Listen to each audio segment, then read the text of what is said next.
প্রতি মঙ্গলবার দিন আপনি রাতে ঘুমাতে যাওয়ার আগে একটা নিখুঁত তেজপাতা নেবেন, একটি লাল কালি পেন নেবেন। তেজপাতার ওপর দিকটায় আপনি আপনার মনের একটি ইচ্ছা প্রকাশ করবেন, যে ইচ্ছাটা আপনি চাইছেন কিন্তু হচ্ছে না, যে কোনো সফলতা আপনার কাছে বাধা হয়ে আসছে, সেই রকম বিষয় একটা লিখবেন।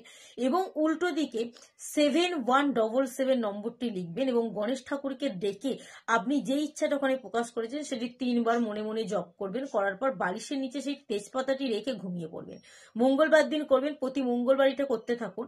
পরের দিন বুধবার দিন সকালে ঘুম থেকে উঠে নিজেকে শুদ্ধ করে পরিষ্কার বস্ত্র করে সেই তেজপাতাটা ওখান থেকে নিয়ে বাড়ির বাইরে বেরিয়ে পূর্ব দিকে মুখ করে একটি কর্পূর দিয়ে আপনি ওটাকে পুড়িয়ে দেবেন। যখন পোড়াবেন তখন সিদ্ধিদাতা গণেশের নাম নিয়ে আপনি সেই ইচ্ছাটাকে বারবার প্রকাশ করবেন, বারবার প্রকাশ করবেন। যতক্ষণ ধরে ওই তেজপাতাটা পড়বে ততবার ভগবানের নাম নিয়ে আপনি ইচ্ছাটা প্রকাশ করবেন।